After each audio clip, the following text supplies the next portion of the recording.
What's up, you guys? I'm Johnny. I'm a breathwork teacher. I am kind of a witchy guy. I love spiritual stuff. I love helping people how, understand how to make their life better and more enjoyable and more comfortable through energy. And I wanted to share some crystals and some things that I have in my altar, basically to, like I said, make life a little bit more comfortable and interesting and feel more energetically supported. So first of all, these are my crystals. I'm not going to go through all of them. These kind of mean like special things to me anyway that I don't necessarily like fully want to talk about, but having crystals at your altar for different things is really, really awesome. Using crystals in meditation and breathwork specifically has been able to drop me into really, really deep states, associating those with different chakras as I do meditative work.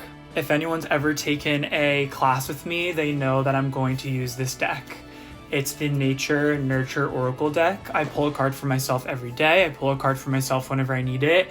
I pull cards for clients and I pull cards for people in my classes. People come up to the table and they pull their own cards. I do this because in my personal life, I have found so much support and guidance and comfort through the signs.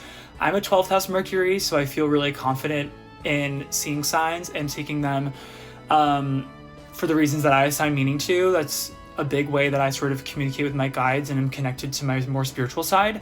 So I love giving people the opportunity to have signs and messages come through oracle decks. Okay, next, I use a lot of oils. I use oils in my practices because I've talked about this in other videos, but when you're doing meditative practices or you just need to drop into a more relaxed state, we can sort of Pavlov dog our way into that state. So if you're meditating and you're using the same smell a lot, you can use that same smell in the future to relax you quicker, not only for meditation, but when you just like want to journal or when you just want to like be more relaxed. Journal, write in this every single morning, use this. Don't let your brain be a place you don't want to be in.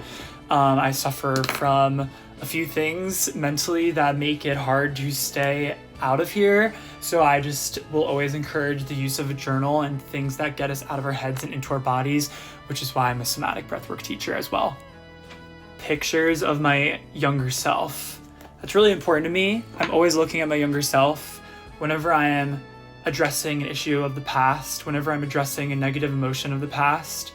I'm not just thinking about it as an isolated emotion. I'm thinking about that version of me that I'm nurturing and hugging and loving whenever I am trying to work through something.